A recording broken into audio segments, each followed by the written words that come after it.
Greetings, guys and gaias. This is the intro to Rhesus Negative Blood Research, a comprehensive study guide by JRAnthony, 2021. Disclaimer: I am not a medical professional. However, this research is the result of many years of study. And I also want to say that I'm offering a different perspective than what you'll normally find about Rh Negs. And so I know that I'm probably going to be censored and trolled by people for hate speech regarding my perspective on the Rh positives, but I'll obviously deal with that if it happens. But I just wanted to make a clear statement that my intention here is to offer all of the viewers a different perspective on the Rh negative versus the Rh positive, and try to create some unity and some sense of clarity, a force of reason. Moving on now to episode 7, explaining the universal donor, donating blood, and blood type. I promise it'll be more interesting than it sounds. The Rh negative is the universal donor type, O neg, regardless of blood type allele though. Generally speaking, the blood type is called the ABO blood system, which consists of type A, type B, type AB, and type O. Also, each blood type has antigens, but they are not the same antigen as the Rhesus antigen D or RhD antigen, and are not quote-unquote inherited in the same way. And if you can remember back in another episode, I mentioned that the RhD antigen is either absent or present. It's not dominant or recessive. It's not inherited in that way. There's no such thing. You're either absent of the antigen or it's present and you're Rh positive. I just want to make that clear because many articles portray the Rh inheritance in the same way they do blood type inheritance, which would be incorrect. Please see previous episode 4 on this channel. Link is in the description. The Rh neg is also the universal platelet donor type, A neg.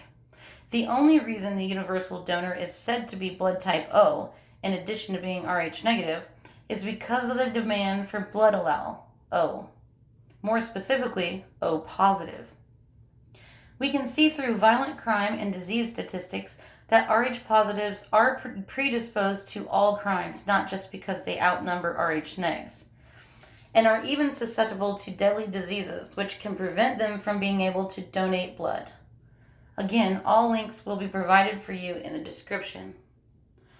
All blood for transfusion is tested for evidence of certain infectious disease pathogens, such as hepatitis B and C viruses and human immunodeficiency virus, HIV.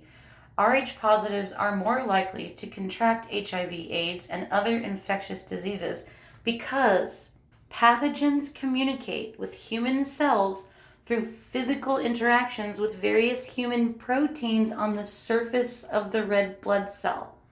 Let me say that again. Rh positives are more likely to contract HIV/AIDS and other infectious diseases because pathogens communicate with human cells through physical interactions with various human proteins. Remember, the RhD antigen is a spike protein. Looks much like the COVID on the outside of the cell, on the surface of the red blood cells, and thus are able to penetrate within the interior of the cell. Thus, interactions allow the pathogen to enter the host cell, manipulate important cellular processes, multiply, and invade other cells. That said, blood donors are asked a set of standard questions prior to donating blood to assist in determining if they are in good health and free of any diseases that can be transmitted by blood transfusion.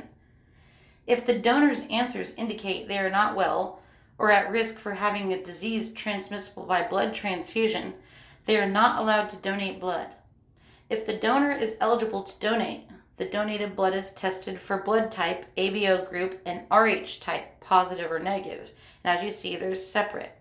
This is to make sure that patients receive blood that matches their blood type. Before transfusion, the donor and blood unit are also tested for certain proteins, quote-unquote antibodies, and they're calling that antibodies, I'll get to that in a minute, that may cause adverse reactions in a person receiving a blood transfusion, like the hemolytic disease of the newborn. Note, a sentence from the paragraph above is incorrect and demands further clarification. The correct way is to say, before transfusion, the donor and blood unit are also tested for certain proteins, antigens, that may cause adverse reactions in a person receiving a blood transfusion. It's important to understand why they are looking at it this way. Like I said, if most people in the world are Rh positives, then they're going to be looking at it from an us versus them perspective. Like, oh, well, you must not be from Earth then. Instead of admitting that they're the ones carrying this antigen. So moving on, the antibodies are not the cause of the adverse reaction. The RhD antigen is. It is the antigen that causes the reaction, not the absence of it. The inherited protein, as we've learned, is the Rh positive antigen, not the Rh negative antibodies.